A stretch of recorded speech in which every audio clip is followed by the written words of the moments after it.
You can't always get what you want.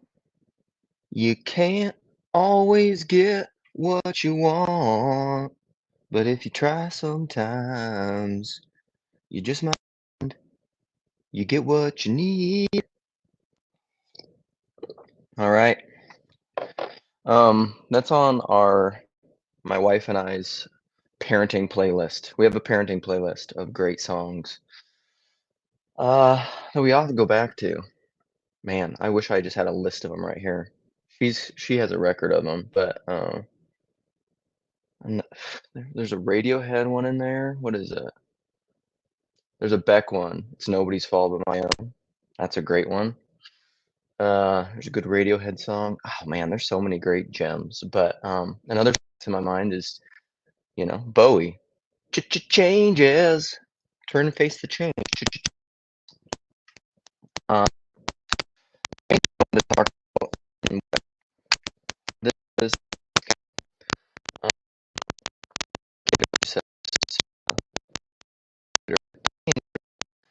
but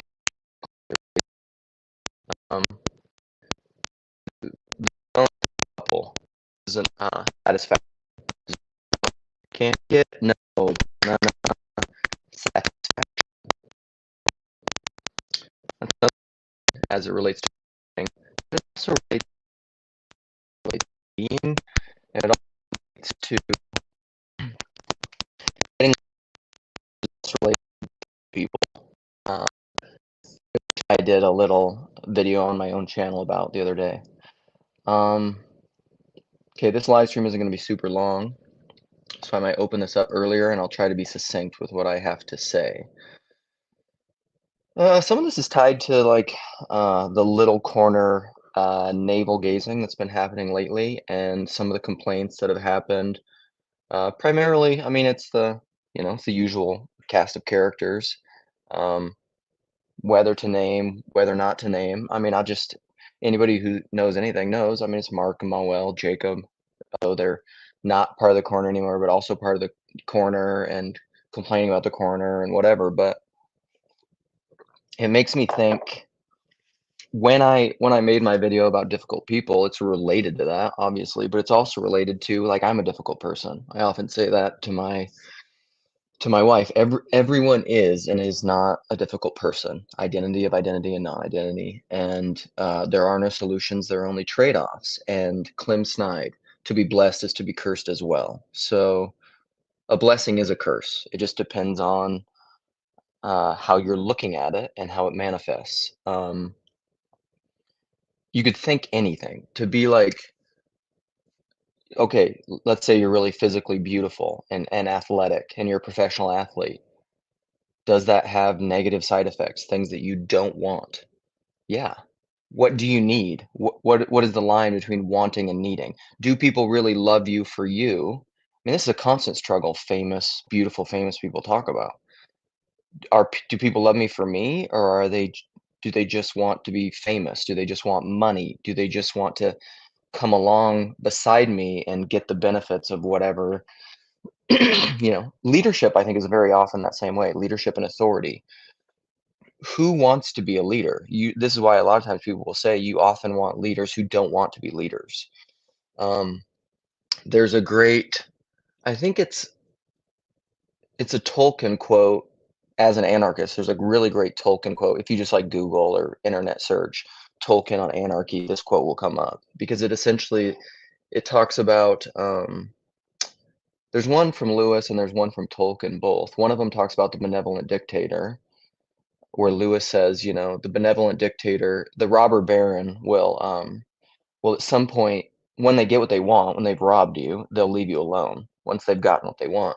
But the benevolent dictator will not cease to torture you forever for your own good. Um, that's a good one. And then there's also the Tolkien one. I think he talks more about that anyone who is seeking authority is the exact kind of person that you don't want in authority. I can't remember the exact quote. I need to look it up, and I don't want to spend a ton of time thinking about it. But so I spoke again. I spoke on the phone with Joey yesterday again. I've spoken with him a couple times recently, and I hadn't talked to him in a long time, and it was great.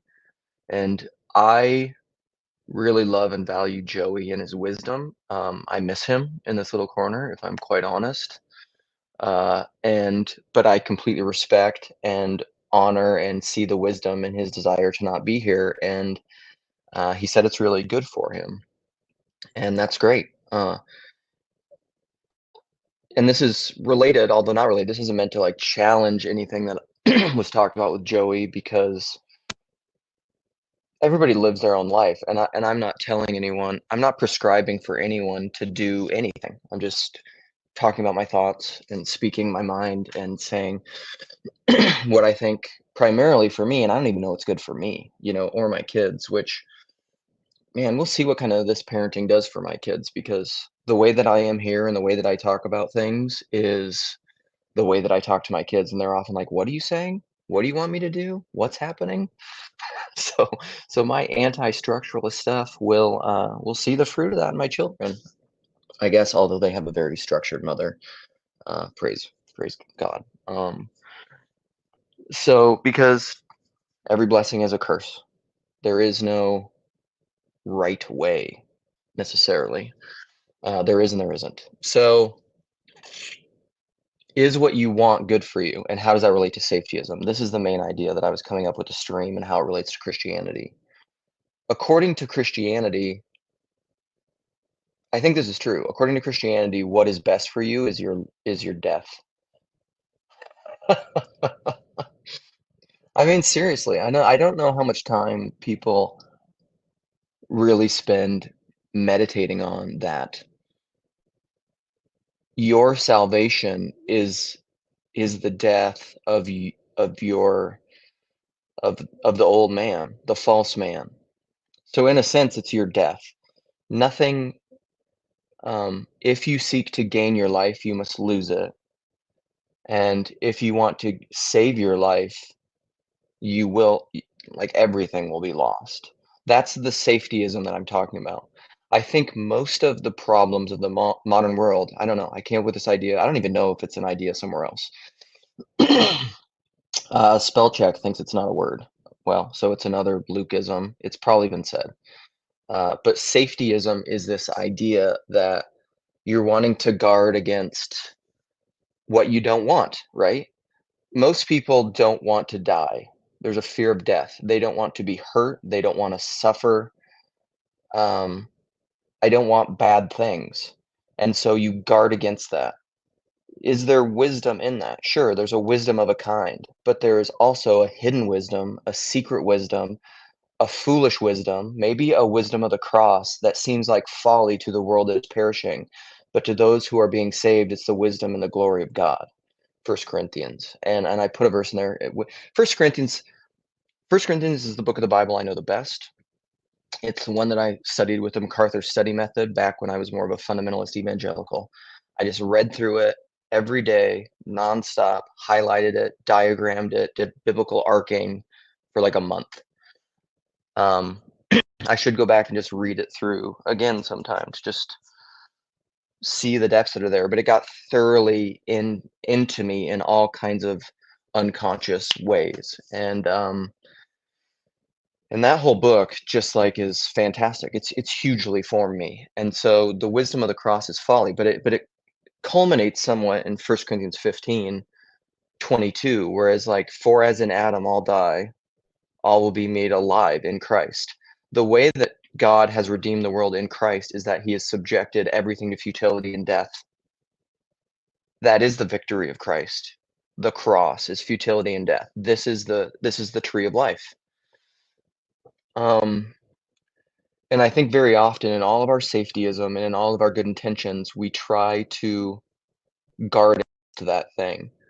So like I'm not saying like become suicidal, close your eyes and walk out into a street. That's not what I'm saying. But I think very often the way of the cross, the way of loving people, the way of self-sacrifice, the way of loving your enemies, the way of not waging war in a false way against your own conscience is gonna involve suffering and death. Loving difficult people is going to involve suffering and death. Forgiving people, which is part of love. If it's true that forgiveness is the rule that survives its own judgment, and I think this is true, or that the unforgivable sin is unforgiveness because the Lord's Prayer, forgive us our trespasses as we forgive those who trespass against us. Those are two sides of the same coin. Us being forgiven is forgiving others. Like I really think those two things are not in a transactional way, not like God will forgive us when we forgive others. It's a simultaneous reciprocity that happens at the same time. We find forgiveness as we forgive other people. Those two things happen at the same time.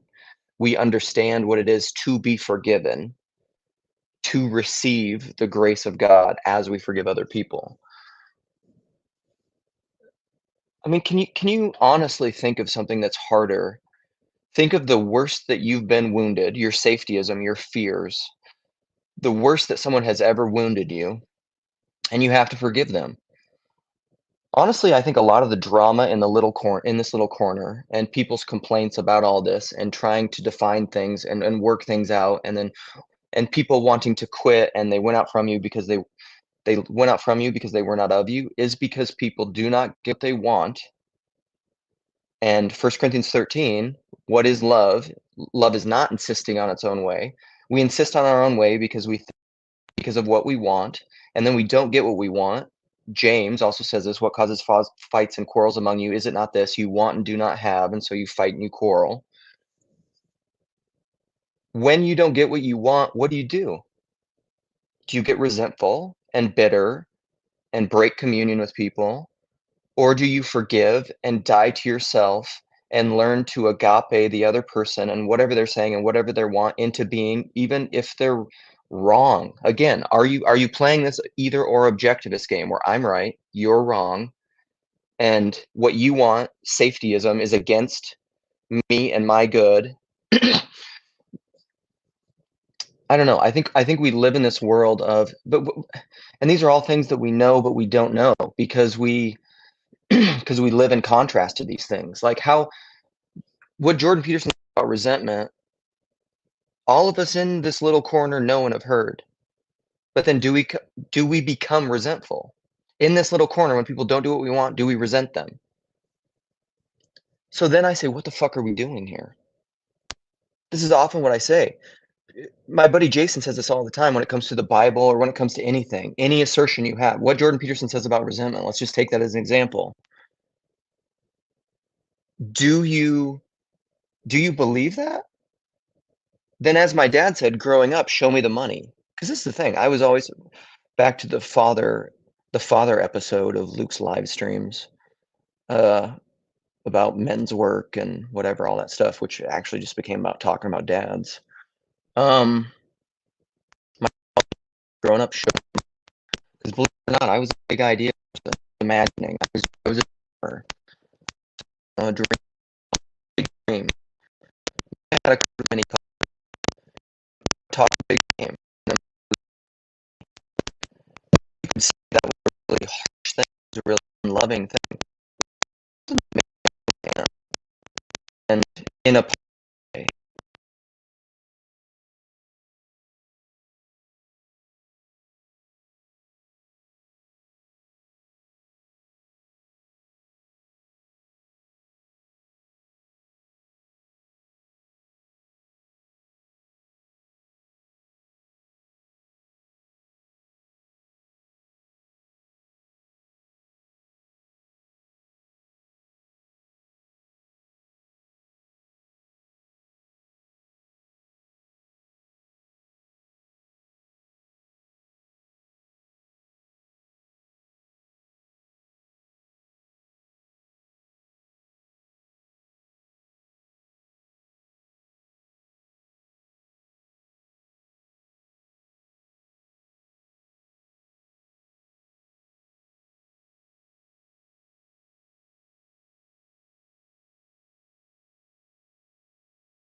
Can you hear me now? No sound for 5 minutes? Now can you hear me? Can you hear me now? What the heck happened? It was like I was muted. I didn't even touch my computer screen. For 5 minutes? Crap. Okay. What was audio. At least he's smiling. Oh, that's ridiculous. It's probably the best stuff I've ever said. Oh, jeez. Ridiculous. Okay. Did you hear me talk about my dad and show me money? Was I talking about that? Anything? I'll go back there. Let's repeat it. Satan. Jeez, good lord. So my dad growing up always when I started singing, like at the very beginning, why is anyone here? If they can't even hear what I'm saying. Man, that means people aren't here for like what I'm saying. Are you just here for the great audio quality in my hair? I heard the money part. Show me the money. Oh, great. Okay, I'll go back there. So my dad always used to say, "Show me the money," because I had a big imagination. I was always talking a big game, but I didn't have a good follow through, believe it or not. Big dreamer, ENFP. That's very true. So yeah, that's how I used to roll. Uh, and so you could say that was a really hard thing. That was a harsh thing for my father to do. Rather than what would I have wanted in that moment? Well, I would have wanted him to foster that and to like, you're a dreamer. Cool, dream. Go, positively reinforce me. That wasn't what my dad did. It was antagonism. It was to doubt my dream. It was to, uh, in a sense, put me down. But in a lot of ways, I'm thankful for that because it made me into what I am. Anti-fragility. Um, I think I brought up Sebastian Younger, and then I was saying forever that I couldn't remember the quote. The hard times or the good times. No, hard time. Good times. Hard times create strong men. Strong men create good times. Good times create weak men. Weak men produce hard times. That whole cycle. Or like the Jordan Peterson thing of when he speaks to people about the things that they most value in their life and that they love in their life, it's these difficult times they learn to endure through. Yeah, totally, exactly. N- Nicholas Taleb. Is that his name? Yeah. Shout out about anti-fragility. You don't want, and that's a great idea. That's essentially what I'm talking about. You don't want to be the kind of person that, because Jordan Peterson says again, what I was trying to say is the difficult things in your life are often things that you're most thankful for having endured them. Um, and if you took those things, so most people when they look back on their life, like these difficult things that I went through are the things that I'm most thankful for.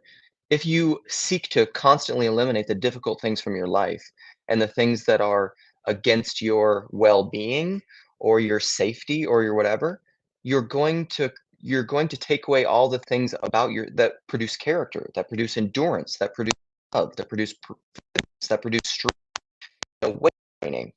I often say to my time, like I try to put off working out every time I do it because I hate it doing it. Like electrical, going for a doing yoga, body fire, and stop is fun.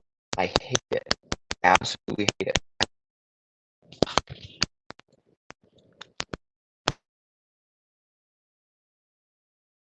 All right, I'm gonna just try this. We are recrackling. Um, so you often push off these things that are really difficult for you, but you ought not to do that because those are the things that you're often. Hopefully, it's good now. It should be because I took out my headphones. Um, those are the things that often make you strong. And so, uh, man, I wish I feel like I said it best the first time. Warmer sound, nice.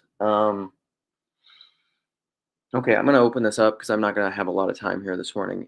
But the thing about Christianity that I think most baffles people. Again, it's that First Corinthians thing, First Corinthians 2. It's the wisdom of the cross. I don't think I think that Christians should not run away from things that are hard and bad for them. It's like in the book Loris, or it's the early church martyrs, or it's like when the plague happens. The Christians should be the people who are not trying to run away from the plague and stay alive. They are the people that are going into the plague, loving the people who are dying, not fearing death. Because if I live or I die, it's all Christ. So, like, if I go into the plague and I love these people and I help them and I get the plague and I died as Christ. I died sacrificing myself for those in need, for the brother. Love has nothing greater than this, and he lays down his life for his friend or his enemies. And so, even in this little corner, and with difficult people, and with hard people, with boundaries, with heresy, with excommunication, what do? Do you seek to get rid of the thing that is hard, that is bad, that is scary? The safetyism that's going to ruin you, that's going to destroy you. Do you seek to get rid of that? I I see that logic. Like, it makes sense, of course. But also, that reminds me of that Louis joke, of course, but maybe he does it in a funny way that's kind of a flip of it. But the same truth is there. So Louis has that joke of like peanut allergies. He's just like, of course, with peanut allergies at school, of course we should, protect them and they should sit at their own table and no one should eat peanuts and we should keep all that away from them and keep those peanut allergies safe. Those kids with peanut allergies safe, of course. But maybe if we just let everybody have peanuts and just ate peanuts everywhere and spread it all over, the people with peanut allergies would die and this would all be over. So like that's the joke. And of course, and that's so like that's terrible. But but maybe I think Louis is kind of playing on the same idea there. I'm not advocating to just like euthanize weak people. It's not the argument I'm making. Yeah.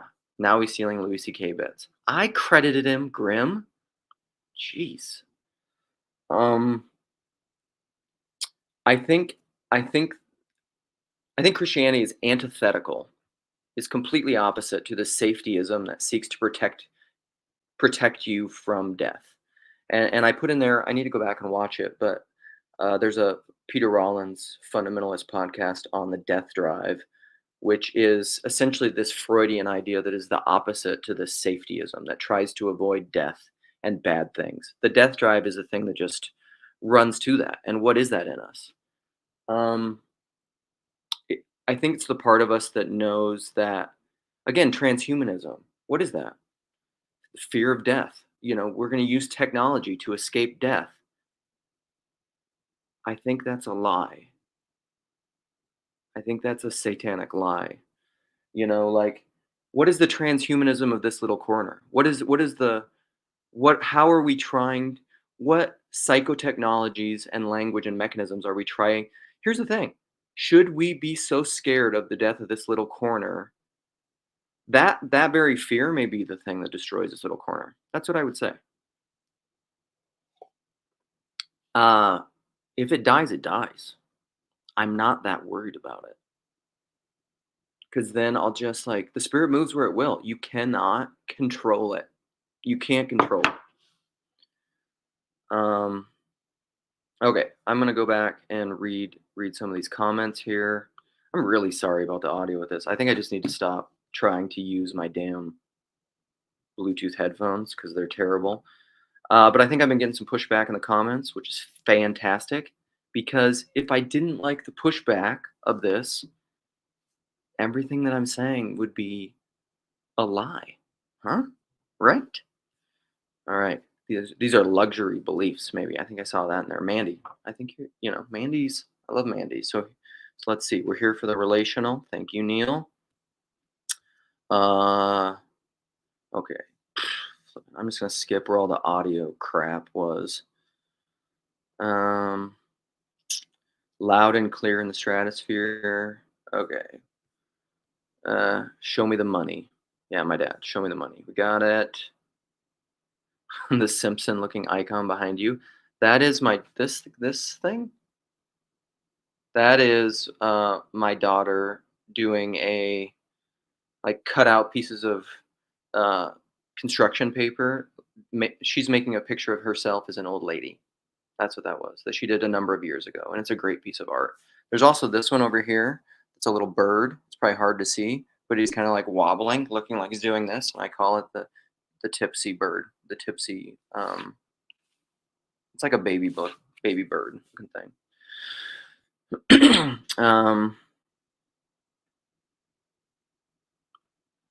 So Aaron says this is one of the ways in which Nietzsche's criticism of Christianity is arguably his criticism of Antichrist, the need for safetyism. Yeah, I think a lot of that is true. A lot of that is really true. Like, I think conservatives, I mean, you could say this happens all the time with philosophers, whether it's Nietzsche or Kierkegaard. A lot of people are like, oh, people with a more conservative temperament will say, like, oh, you like the stuff that you're saying is like people all like a conservative Christian would think Nietzsche is God is dead, right? They hear that that's all they know of Nietzsche, and they think he's like anti-Christian. No, I don't think so.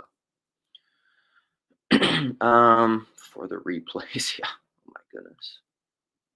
I truly think I kept trying to go back and correct and repeat the things where I was just talking to myself for 5 minutes. I need to get the NSA. The NSA probably has it recorded on my cell phone somewhere, and it's annoying. It's very annoying. Okay, absolutely, we need to embrace hardships. Yeah, but not in the theoretical, in your real relationships. Like, take these abstracts, take these generals, embrace hardships, and say, where do I need to embrace hardships in the particularity of whatever I'm going through right now? I just don't think people do that very much, you know? Like, that's truly the thing. So, like, take this for example, and I'll just bring it up in here. I would say this stuff to his face. Mark is difficult. Hard, Agreed. huh? Agreed. You know, he's hard for me relationally. We are very opposite people in many ways. Do I want to set things up or to use either masculine or feminine conversational and relational tactics to rid him from my life? To me, that's a false move. That's my own safetyism. Does Mark, on the other hand, want to get rid of all the snakes and the people that he think are trying to undercut him? This is the whole problem of the hard thing about heresy and anathematizing someone and bodies and healthy bodies. When do you get rid of somebody and when should you not get rid of someone, and how do you discern that? Because you should make discernments. This is why I think of election as exclusion for future inclusion. It's not an absolutizing either or judgment where you get rid of somebody. They are bad, they are evil, out forever. I think proper discernment is like, this isn't working. We need to separate for a time. It's not an absolute judgment against you in a condemnation kind of a way, but like, it isn't working. And I'm the kind of person with this is Joey's good critique of me. I'm so open and I'm so relationally codependent that like and self-admittedly, like a psychopath could take advantage of me. I would just let them take advantage of me because I would just refuse to make that discernment. I would just be like, I'm not going to do it. Kill me. Fine. Like, I don't care.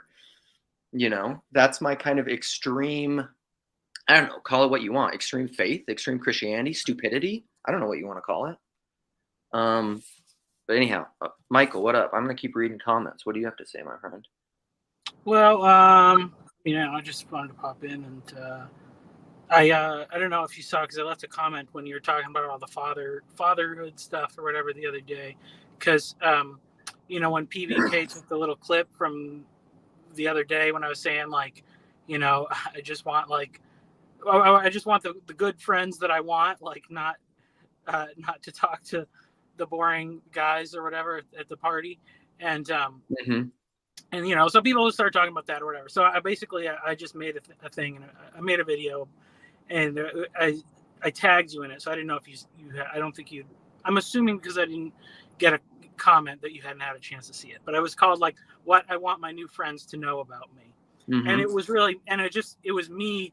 It was kind of funny because everybody's talking about their dads and stuff, because that's what I was talking about, because I've been wrestling through a lot of that stuff, and it's weird, like, because like, and I think some other people have said it here, like, by comparison to all the stories you hear, like, my parents are amazing parents, parents, but it doesn't mean that they didn't still screw up and that I don't have to figure out how. Yeah. And it was really good. Like, cause so I, had some stuff come up between me and my dad, and then like uh, there was some stuff that like he didn't know stuff that he didn't know that how it affected me when I was a kid. And I Yeah. told him I forgave you a long time ago. It's like we don't have to, it's not like there's no problem between us. But but even still, it was like he didn't. I guess even though like I had forgiven him, he didn't have the chance to say I'm sorry and repent or whatever that. So Yeah. anyway, so we had our like crying moment and stuff. But I was just thinking because like there's people that like to I think there's a lot of people with this like hard times making Yeah. uh strong men and all that stuff, and like I think there's a lot of people that like to like sit in that weak man like victim thing. Hmm. um but we do need to like go there somewhat. You need to go in there somewhat. And Going where? like just into the fact of like you were a kid and you didn't have all kids get affected by stuff in like ways that they're not ready for, and it may take and you need to like revisit some of that stuff or whatever, like. And so it's okay. I don't know if you do you ever listen to Andrew Peterson music? I know who he is. He's got the whole Wingfire series or whatever, Yeah, right? Wing Feather thing. Wing Feather. So My kids read yeah, all those. they're good, but he has an album. It's called Light for the Lost Boy. Okay. And he wrote a couple. So he wrote like one about. He's written a couple books. One, his most recent one was like fairly autobiographical about his spiritual journey and stuff.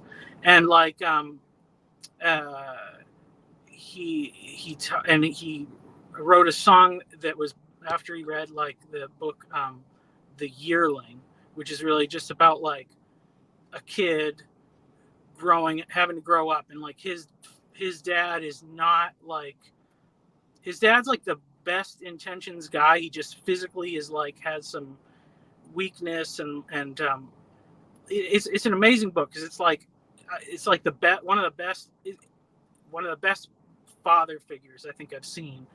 In the relationship between the father and the son.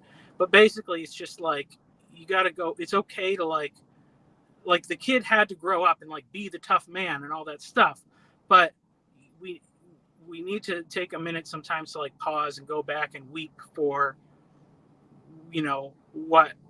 what happened or whatever. And so No, totally. That reminds me of, so one of my first friend in this world was Jeff Pace. I saw his conversation.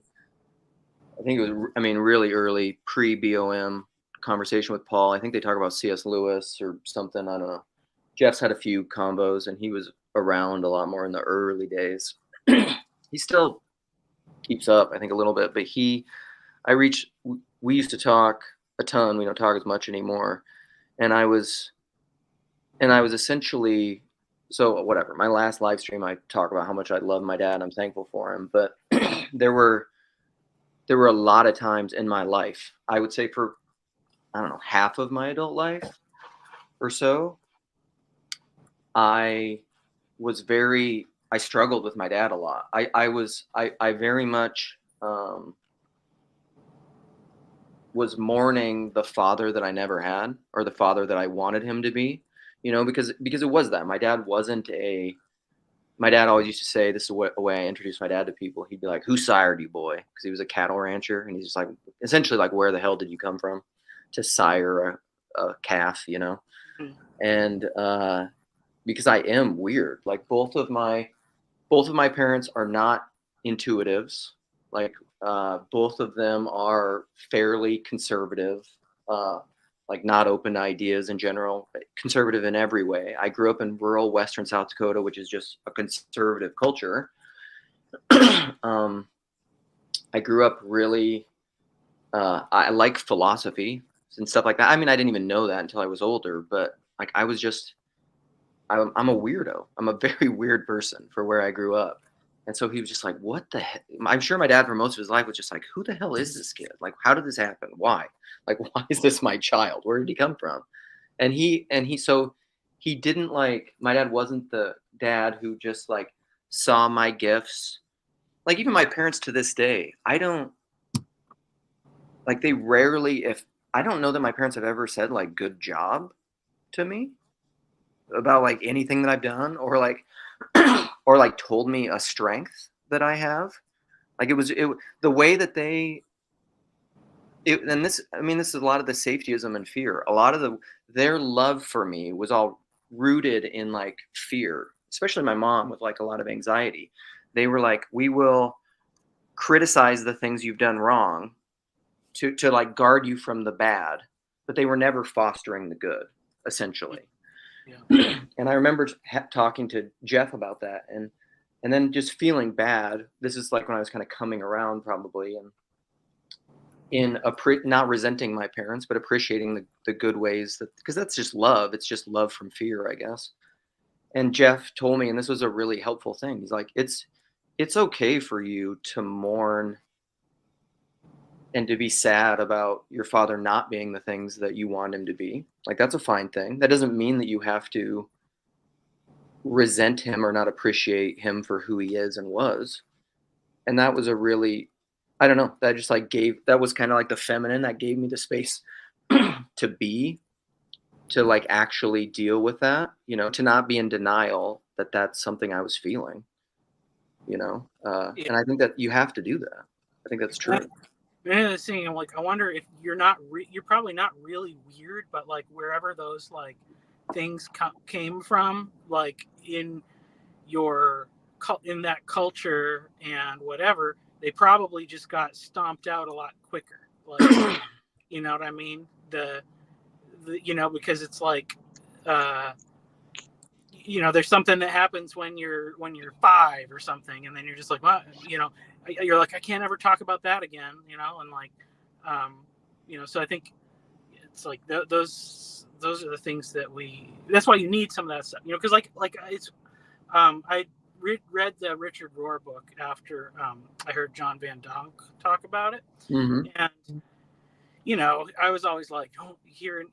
I don't know why I still like think I should like actually take this advice seriously. But when the people that are like, don't listen to this or that person, like, because it's like, so the people are like, don't listen to Richard Rohr. It's new age. It's gonna blah blah blah. And I was like, I think I'll be okay. And so then I read it. And I could easily see though why.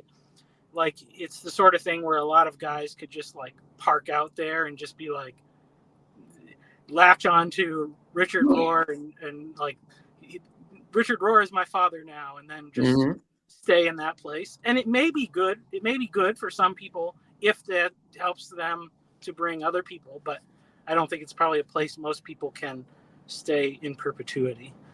Well, dude, Andrew, I want to hear what you have to say, but it's always, to be blessed is to be cursed as well. So Richard Rohr is blessed, and there's certain things you're going to learn from him that you're not going to learn from other stuff. But like, doesn't mean it doesn't have blind spots and deficiencies or whatever, that's just always the case. So, Andrew, you're muted, but love your comments. What do you got to say? Yeah, no, I just was going back to that Iron John, and that's kind of that story. You have the child that heals the wounded man in a way, the child that's within, and just your story with your father. You were going back to that.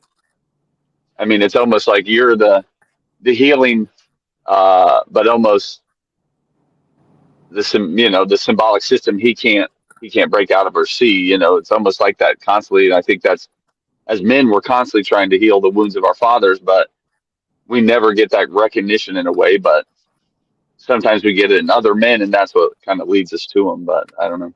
Yeah, no, absolutely. And it's it's funny because then my wife and I say that, I don't know, I feel like, and I think my wife would probably agree, that one of the biggest errors that we've made in parenting, and it's almost like the pendulum swift, like you come back this way so hard, that we talk to our kids way too much about stuff and try to hear them out and hear their feelings and like where they're coming from, because my parents didn't really do that. But now what we found is like we just, you get in these cycles of just like endless discussions about things, where I've found Like they're not, we end up getting in conversations with our kids where it's not really about in a healthy way expressing what you feel and trying to have a dialogue. It's these weird it's these weird indirect manipulative conversations. Because I always say this to my kids, is like, right now we're not participating in logos. You're trying to talk to me just in a way to manipulate me to get what you want.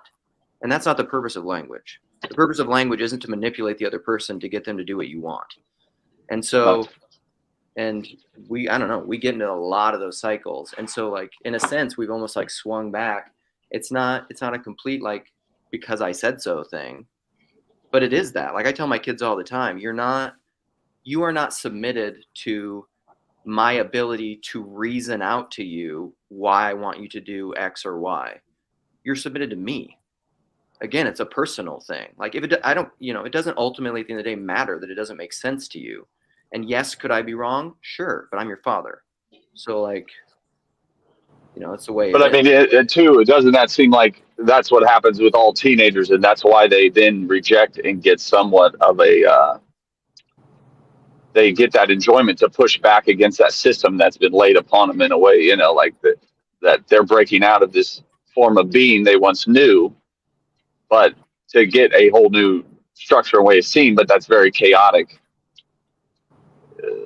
to go about, and that's what causes chaos to parents trying to bring back in structure to a teenager's life. But I mean, this goes back to, hard men make easy times, but then these easy times create artists, poets, these type of people that want to get past the hard men, and they reach beyond something, but then it creates hard times again. Then these hard men come about again. You see what I'm saying? In this dialectical tension back and forth, that it's not a scale, it's a constant excess and lack.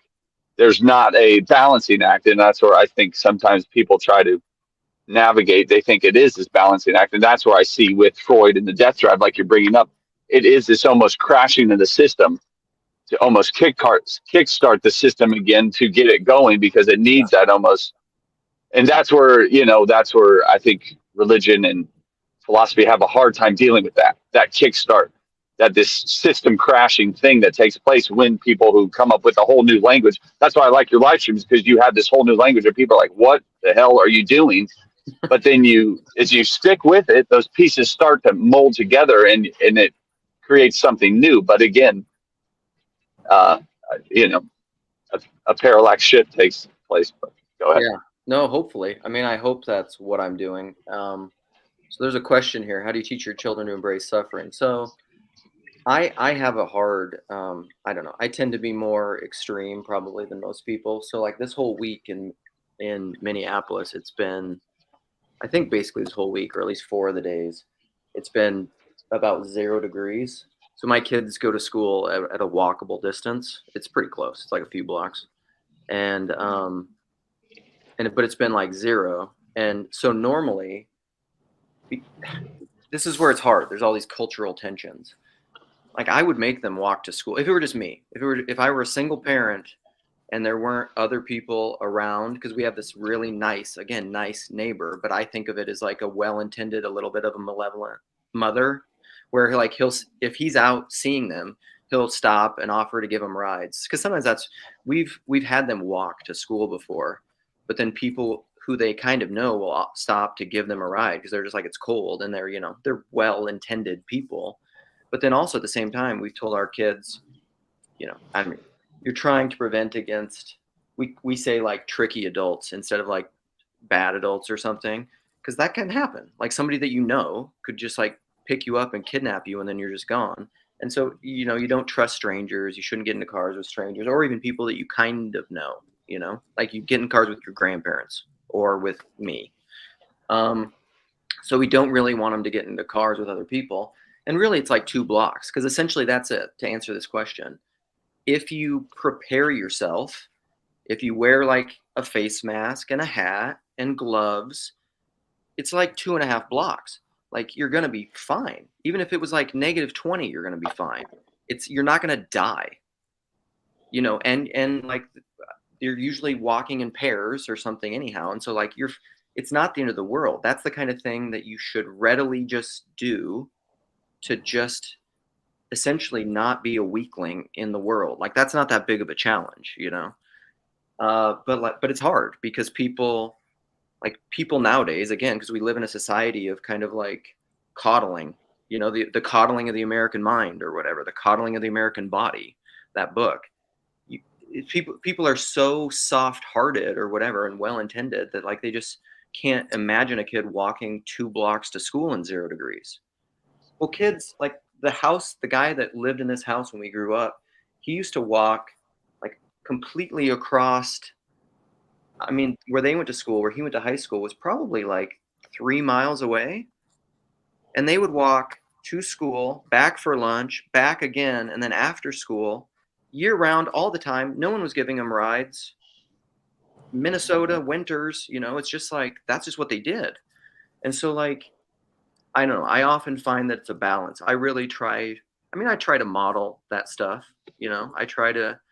I exercise consistently. I tell my kids that kind of stuff all the time. It's just like, I I grew up with all these sayings because I grew up in like a wrestling town. I grew up in this tough culture of like, pain is weakness leaving your body or whatever. I'll say stuff like that to my kids, but I also try to exemplify it. You know, I do like intermittent fasting every day. Sometimes I'll do extended fast. I try to do hard things, you know, that I try to make decisions that aren't just like easy things. And I try to model that. I try to model that in relationships.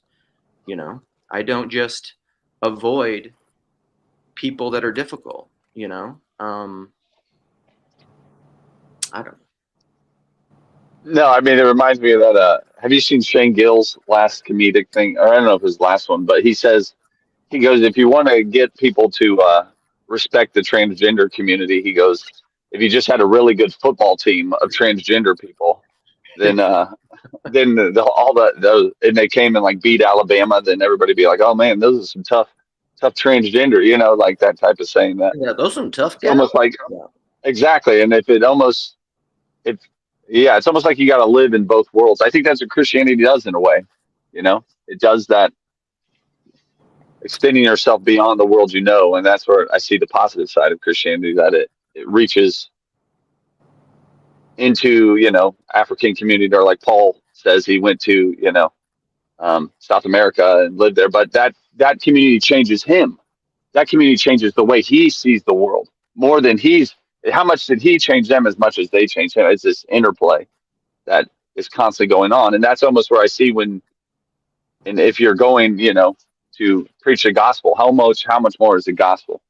Their good news going to change you in a way that, you know, you're bringing them, if you're truly, you know, Christ-like, but I don't know. Yeah. You know, I think it's interesting how that thing, you know, and thinking about that like whole pendulum swinging thing. Yeah. And I think, you know, it's interesting, like, because I think so much of this stuff will last for a long time via just tradition or culture or custom. You know, it's like that Paul put out that clip from that conversation he had about the guy going to summer camp, and like how it had all this tradition and stuff, but then it kind of like people are like, why do we do this? And then they just kind of canceled everything, which to me, like, it shows like the tradition is powerful in preserving those things, but you also have to continually like examine why, and maybe make small adjustments here and there because you see the changes coming, because otherwise it just limps along for a while, and then it's useless, and that's what you have. You know, I think so many people are walking away from. People are not becoming inherently less religious or spiritual, but they are walking away from these institutional forms of religion in such numbers because we finally reached the part where the tradition makes no sense outside of that context. So, I actually had a talk with Pete from Strange Theology, you know, and I was saying, like, I think that's like with the evangelical church, we're like on the edge of that now. It's like you can live in evangelical church world and you'll be okay, but because it's an insular community, if it doesn't figure out how to like cope with what's to come, the same thing will happen. I mean, it's Well, starting to happen in some places. It's still working well in others, I think. But well, that's totally. I mean, that's the wall. That's like what I was talking about with the heresy in the walled garden. It's the reason it doesn't work anymore is it's such an insular community. It has no life coming from the outside. They've gotten rid of all the troublemakers, the heretics, everybody that doesn't just do the group think. That like it only works when you live in a culture that supports that. But if you get anything that's different, it will break down. I mean, it can't operate, you know, which is, yeah, that's what's happening with evangelicalism and any church community that I think doesn't to some degree canonize the heretics, see the need of the difficult people, the outsiders, the difficult things. But that's why it really is. I don't have an answer for that question of heresy. I really do think heresy isn't propositional. That's that article from Greg Boyd and Frank Viola that I love so much. It's adverbial. It's how you behave. Are you a schismatic? Do you behave schismatically?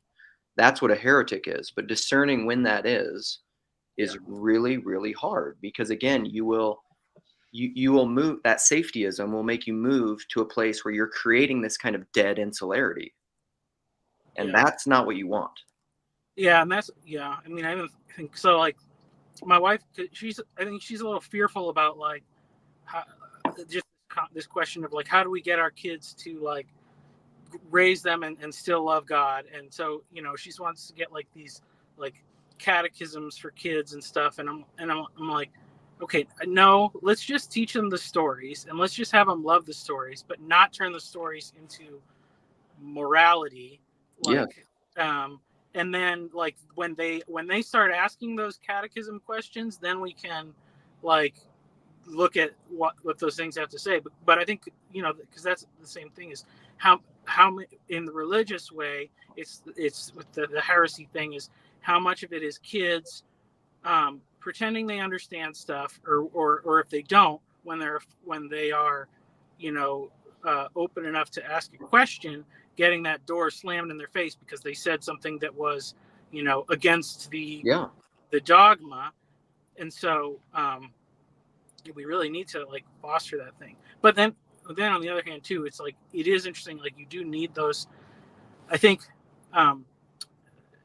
you do need like discipline, but not just for the sake of like crafting good behavior. Like because I remember, you know, it's funny because Jordan Peterson's parenting advice or whatever, it's like this, it's like that classic scenario about like kids not wanting to eat their dinner or whatever. And like, you know, have had the same thing with our kids, and at different times, different ages or whatever. And like, you know, it's funny because like when you're talking to like a 3-year-old kid and you're like, who's the boss? And they're like, I'm the boss. And I'm like, oh really? Like how did you get there?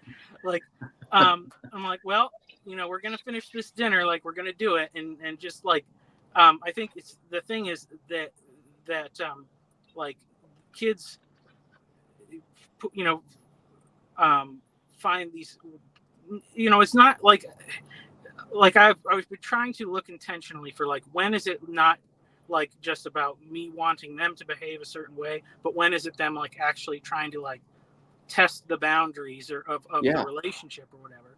And you got to allow for that as a parent too. It's a huge mistake to not allow for that, I think.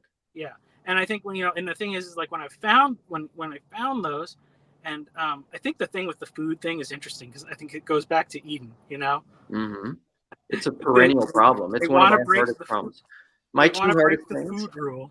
My two hardest things as a parent is food issues, food-related issues, because I'm very intentional about the food that I make and that we try to eat, and I try to have it be really healthy. But it's a struggle because like it's always this comparison. It's the perennial problem. Like, well, everybody else is parents, so that, you know, like because everybody else just like eats apparently Lunchables and Twizzlers all day. And then the other issue that's so huge is the tech screen issue. And, you know, and my wife, to her, she is constantly, this little corner is kind of a problem for that too, because she's just like, you're not a great example. You're on your phone all day or listening to something all day. Like I have an earbud in for huge portions of the day, or I'm doing this right here. because Yep. this, because I enjoy this. And so like that's a struggle for my kids. And I don't know, I probably justify it because I'm just like, I'm not watching TikTok videos, but like that is a balance too, because I mean, they want the junk food version of being on a screen a lot of times. Yeah. But it's a struggle. The older they get, man, it really is. It's very, very hard. And it makes me want to like just get rid of the internet in our house, to be Well, I honest. mean, I wonder though, because even like honestly, the thing, like, because people will say like, that with all this like weird gender stuff, that it's like a social contagion, and so like kids are like obviously getting it from the internet, but how much even of it is the fact that it's the parents who never say no to their kids being on screens and stuff, like because basically I think if you keep letting your kid believe that they're the boss, and they don't want to, it's the scare that I think that's the thing, it's this, if they find out that they're actually the boss, that's the scariest thing in the world, because they're a kid, they don't know how to do life. And so you either try to figure out how to remind them that you're the boss when it comes to, like, look, because this is what happened the other day. Look, we're having chicken nuggets. It's a kid food that you like. But you do have to actually eat them. And like my older daughter is just giving me like a million excuses, like intelligent excuses. And I'm like, wow, like, yeah, those are all good reasons, but that doesn't matter. You have to do this. And then and then I think at the end of it, she was grateful that she's not the boss of her. She's not in control. Like that, because that's scary. If you are a kid. And here's the truth. I want to say something quick, and then I think, Andrew, you have something to say. But here's the truth in what your kid is saying, is there is a sense, because it's not this either or thing. There is a sense in which you are the boss. You are the boss of if you get to voluntarily submit to me as your parent and do what I'm asking you to do, or if you want to be in rebellion against me and serve your own will apart from me. You are the boss. Ultimately, everyone is the boss, because that's what you do.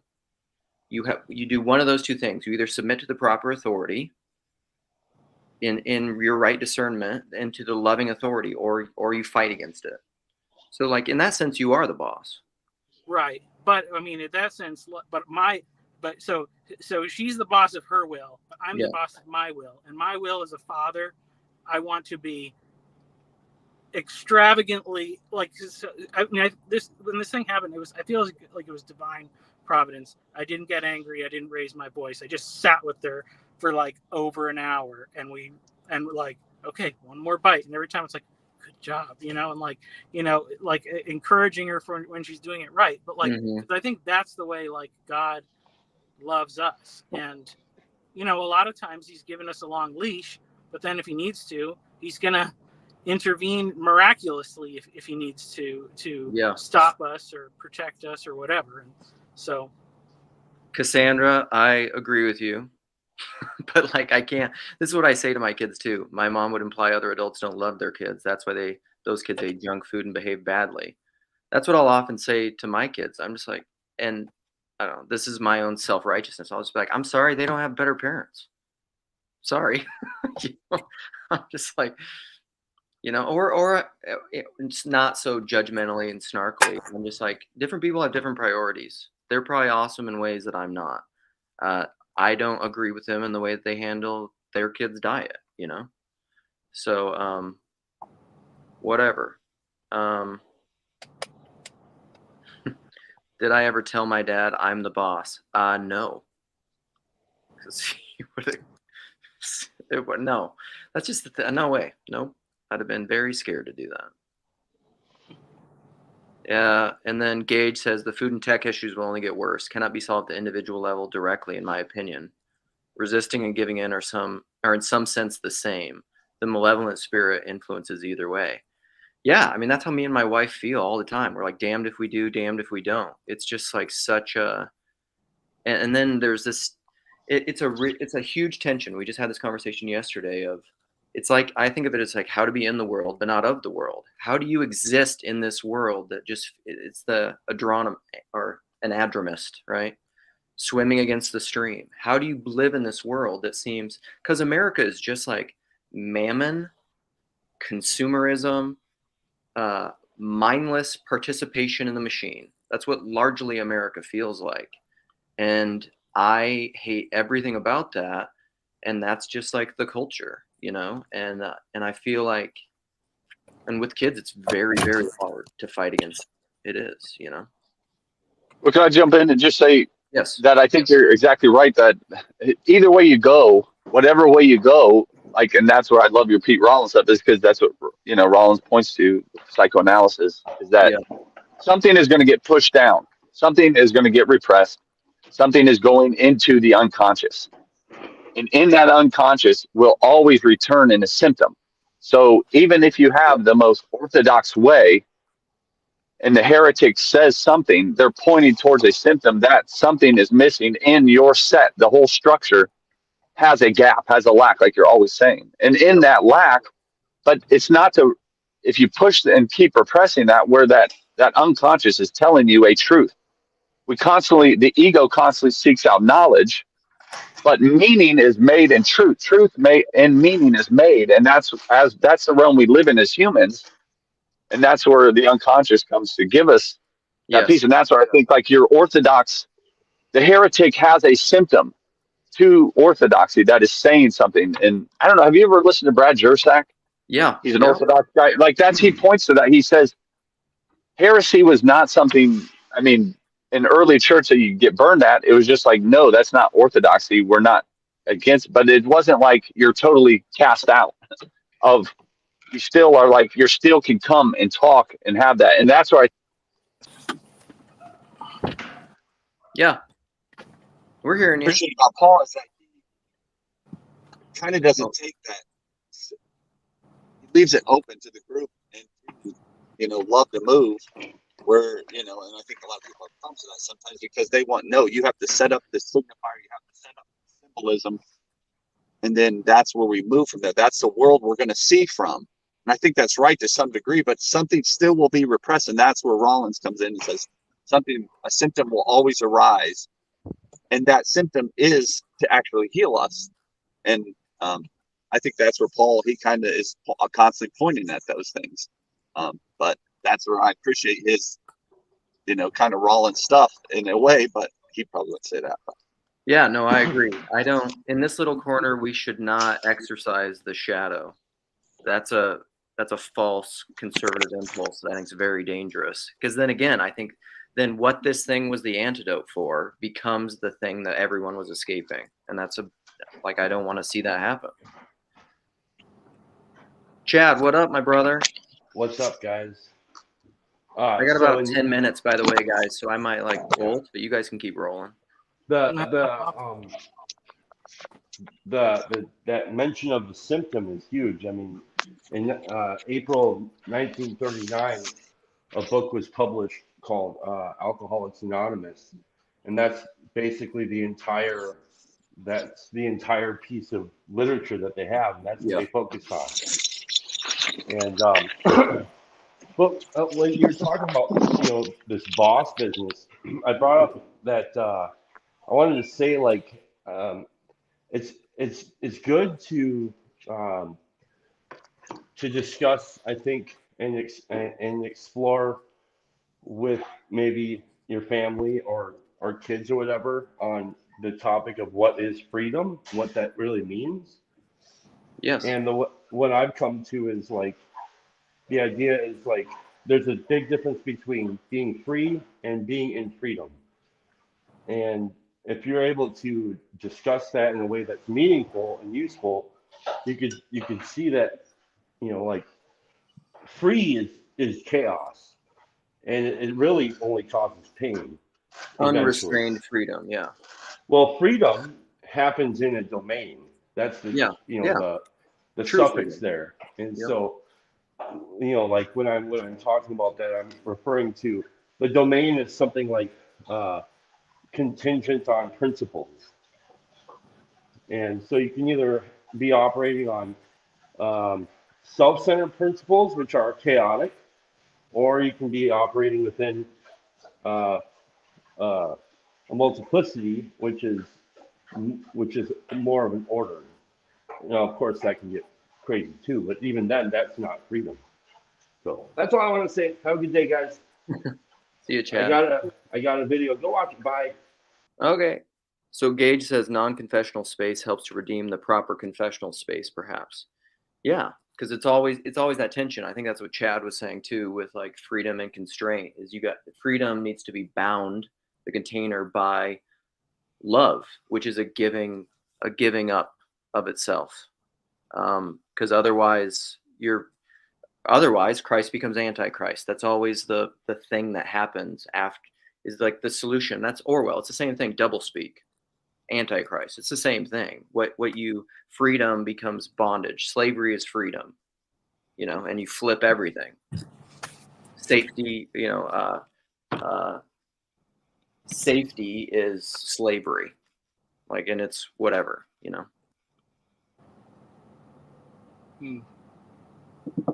Michael, close us out something here. Well, yeah, I mean, these are important struggles. I mean, I feel like I can say, like what I kind of started with, being someone who had great parents and great and overall great stuff.